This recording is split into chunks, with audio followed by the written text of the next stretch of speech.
6번으로 다시 한번 읽어드리겠습니다. 예수께서 그들에게 대답하셨다. 너희들이 이제야 믿느냐? 하지만 너희는 곧 달아날 것이다. 너희 목숨을 구하겠다고 나를 버릴 것이다. 그러나 나는 버림받지 않는다. 아버지께서 나와 함께 하신다. 내가 너희에게 이 모든 것을 말한 것은 너희로 나를 신뢰하여 흔들리지 않게 하고 깊은 평화를 누리게 하려는 것이다. 너희는 하나님을 모르는 이 세상에서 끊임없이 어려움을 겪을 것이다. 그러나 용기를 내라. 내가 세상을 이겼다. 2010년 서울 서초동 가정법원 청사 소년법정에서 있었던 어느 판결의 이야기입니다. 피고인 A양은 16살입니다. 서울 도심에서 친구들과 함께 오토바이 등을 훔쳐 달아난 혐의로 법정에 서게 되었습니다. A양은 14건의 절도, 폭행을 저질러 이미 한 차례 소년법정에 섰던 전력이 있었습니다. 만약 법대로 한다면 소년보호시설 감호 위탁 같은 아주 무거운 보호 처분을 받을 수 있는 죄인이었습니다. 그러나 김기옥 부장판사는 이날 A양에게 아무 처분도 내리지 않는 불처분 결정을 내렸습니다. 그가 내린 처분은 단 하나였습니다. 법정에서 일어나 외치기입니다. 김 판사가 다정한 목소리로 피고는 일어나 보세요 라고 말하자 어깨를 잔뜩 움츠린 이 여학생이 쭈뼛쭈뼛 일어났습니다. 그러자 김 판사가 말했습니다. 자, 나를 따라서 이렇게 힘차게 외쳐보렴. 나는 세상에서 제일 멋지게 생겼다.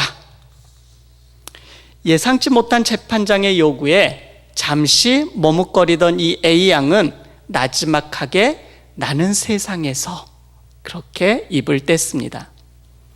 자, 내 말을 크게 따라해봐. 나는 무엇이든지 할 수 있다. 나는 무엇이든지 할 수 있다. 나는 이 세상에 두려울 게 없다. 나는 이 세상에 두려울 게 없다. 이 세상은 나 혼자가 아니다. 그러자 마지막에 따라하던 이 여학생은 이 세상은 나 혼자가 말을 잇지 못합니다. 큰 소리로 따라하던 A양은 이 세상은 나 혼자가 아니다 라고 외칠 때 참았던 울음을 터뜨립니다. 김 판사가 이런 결정을 내린 건 A양이 범행에 빠져든 가슴 아픈 사정을 감안했기 때문입니다. A양은 본래 반에서 상위권 성적을 유지하였고 간호사를 꿈꾸었던 아주 쾌활한 친구였습니다. 그러나 그 2010년이니까 2009년 남학생 여러 명에게 끌려가 집단 폭행을 당한 이후 그녀의 삶은 급속하게 변화되었고 바뀌었습니다. A양은 그 사건의 후유증으로 병원 치료를 받았고 그녀의 어머니는 신체 일부가 마비되기까지 하였습니다. 심리적 고통과 죄책감에 시달리던 이 A양은 학교 생활에 적응하지 못했고 비행 청소년과 어울리면서 한 번 범행을 저지르기 시작하였습니다. 김 판사는 이렇게 울고 있는 A양에게 바라보며 이렇게 말했습니다. 이 아이는 가해자로 재판에 왔습니다. 그러나 이렇게 삶이 망가진 것을 알면 누가 가해자라고 쉽사리 말하겠어요. 아이의 잘못이 있다면 자존감을 잃어버린 것입니다. 그러니 스스로 자존감을 찾게 하는 처분을 내려야죠. 그 말을 하면서 눈시울이 붉어진 김 판사는 눈물범벅이 된 이 A양을 법대 앞으로 불러 세웠습니다. 이 세상에서 누가 제일 중요할까? 바로 너야. 그 사실만 잊지 않으면 돼. 그러면 지금처럼 힘든 일도 이겨낼 수 있을 거야. 그러면서 두 손을 쭉 뻗어서 이 A양의 손을 꽉 잡았습니다. 마음 같아서 꼭 안아주고 싶지만 우리 사이에 이 법대가 가로막혀 있어 이 정도밖에 못 해주겠구나. 이 재판은 비공개로 열려졌지만 서울가정법원 내에서 화제가 되면서 나중에 알려졌습니다. 법정에 있던 A양의 어머니도 펑펑 울었고 재판 진행을 돕던 법정 관계자들도 눈시울이 빨개졌습니다.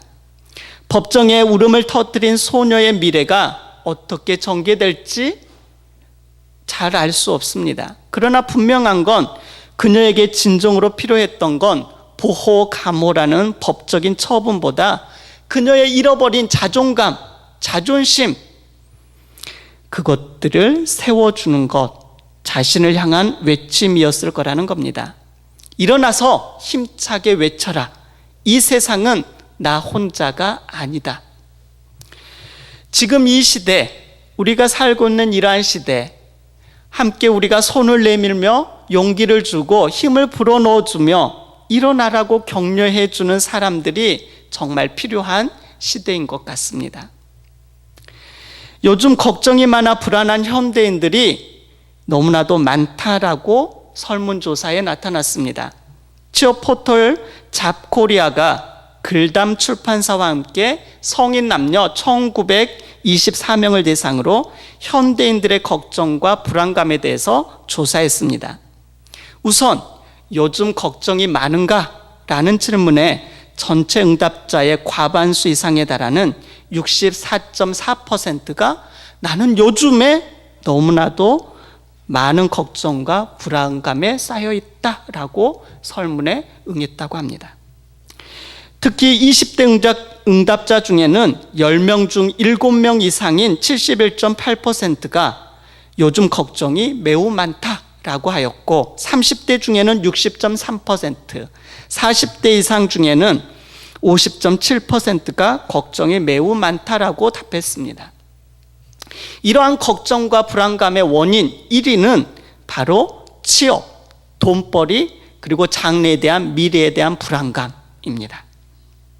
이러한 걱정으로 인한 불안감의 실체는 무엇일까? 가장 많은 응답자가 그 중에 두려움을 꼽았습니다. 20대 응답자 중 두려움을 꼽은 응답자가 82.5%, 그리고 그 다음으로 열등감, 책임감, 후회, 외로움 순으로 답을 했다고 합니다. 20대뿐만 아니라 30대, 40대도 그 순위는 큰 차이가 없게 조사 나왔습니다. 이렇게 걱정과 불안과 두려움 속에서 사는 이 세대를 향하여 주님은 오늘 본문을 통하여서 말씀하십니다. 오늘 본문을 보십시다. 주님께서는 제자들에게 천국의 비밀, 하나님의 말씀을 보다 쉽게 일깨워 주시기 위해서 비유로 많은 부분을 사용하여서 말씀하셨습니다. 주님께서는 때가 이르면 더 이상 내가 비유로 말하지 않고 아버지에 대한 모든 것을 밝히 일러주겠다라고 말씀하십니다. 그러나 제자들은 주님의 말씀을 속단하고 주님에 대하여 모든 것을 밝히 알았다라고 그렇게 고백합니다. 그 순간 주님은 이렇게 말씀하시죠. 32절입니다. 보라, 너희가 다 각각 제 곳으로 흩어지고 나를 혼자 둘 때가 오나니 벌써 왔도다. 그러나 내가 혼자 있는 것이 아니라 아버지께서 나와 함께 계시느니라. 주님을 향한 확신의 고백, 우리가 믿습니다. 저희가 믿습니다. 라고 하는, 그렇게 말하는 제자들, 그 자신만만한 얼굴에 주님은 벌써 그들의 얼굴 너머에 있는 이후의 상황을 보고 있는 거죠. 그들이 배반할 거라는 기미를 보고 있습니다. 읽고 계시는 거죠. 그들의 고백의 요운이 채 가시기도 전에 바로 그 고백 이후에 그들이 부인하게 될 것을 알고 계십니다. 그 입술로 주님을 부인하고 저주하리라는 것을 주님은 알아채십니다. 너희들이 믿는다고 하지만 너희는 곧 달아날 것이다. 너희 목숨을 구하겠다고 나를 버릴 것이다. 그러나 나는 버림받지 않는다. 아버지께서 나와 함께 하신다. 예수님께서는 이제 곧 그들에게 일어나게 될 상황을 알고 계셨습니다. 자신의 죽음으로 인하여 그들이 느끼게 될 위기의식, 그리고 절망, 예수님을 부인했다는 죄책감으로 괴로워하는 그들 가운데 펼쳐질 상황들을 알고 계셨습니다. 그래서 주님은 이렇게 말씀하십니다. 33절입니다. 이것은 너희에게 이르는 것은 너희로 내 안에서 평안을 누리게 하려 함이라. 세상에서는 너희는 환난을 당하나 담대하라. 내가 세상을 이기었노라. 내가 너희에게 이 모든 것을 말한 것은 너희로 나를 신뢰하여 흔들리지 않게 하고 깊은 평화를 누리게 하려는 것이다. 너희는 하나님을 모르는 이 세상에서 끊임없이 어려움을 겪게 될 것이다. 그러나 용기를 내라. 내가 세상을 이겼다. 예수님은 자기를 버리고 도망하게 될 그 제자들을 책망하거나 그들을 몰아세우지 않았습니다. 연약한 그 인간을 그대로 이해하고 계시는 거죠. 예수님은 제자들이 죄책감과 이로 인하여 절망에 빠져 있는 그 모습을 원하지 않았습니다. 제자들이 나중에 흔들리지 않기를 원하셨습니다. 미리 제자들의 상황을 예측하고 절망과 죄책감에 빠져 있지 말고 평안을 되찾기를 원하는 주님의 마음이 그대로 드러나는 대목입니다. 그래서 두 가지로 미리 주님께서는 제자들에게 위로하고 격려하시죠.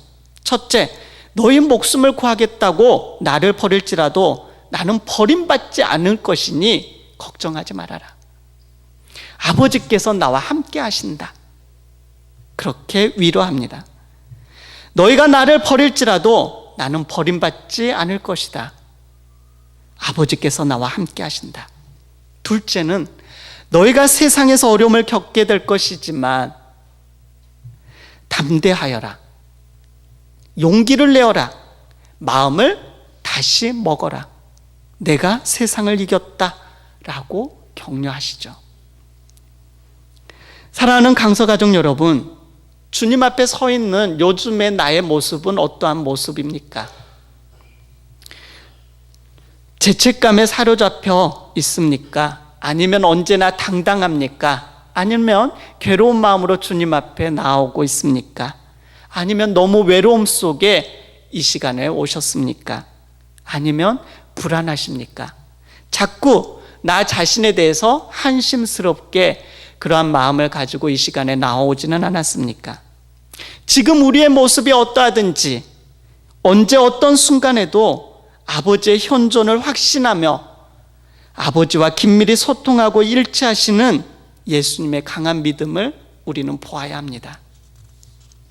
힘들고 지칠 때마다 내가 너와 함께 하겠다는 예수님의 말씀을 기억해야 합니다. 우리가 뭐 어떤 상황에서 포기하고 싶을 때 용기를 내라는 이 예수님의 따뜻한 격려의 음성에 귀 기울이며 믿음으로 다시 일어서서 나아가야 합니다. 부활하신 예수님께서 제자들에게 찾아오셨죠. 그리고 하신 말씀이 어떤 말씀들이었습니까? 너에게 평강이 있을지어다. 예수님을 부인했다는 죄책감에 사로잡혀 있고 두려움 가운데 떨고 있는 그들에게 찾아오셔서 너에게 평강이 있을지어다. 와서 조반을 먹으라. 계속해서 이제 용기를 내어라. 내가 이겼다. 마음을 다시 먹어라. 내가 세상 끝날까지 너와 함께 하겠다. 내 양을 먹이라. 내 증인이 되어라. 이렇게 찾아오셔서 격려하시는 그 주님의 음성을 오늘도 우리의 가슴에 새기고 한 주도 주님과 동행하는 우리 모두가 되십시다. 기도하겠습니다.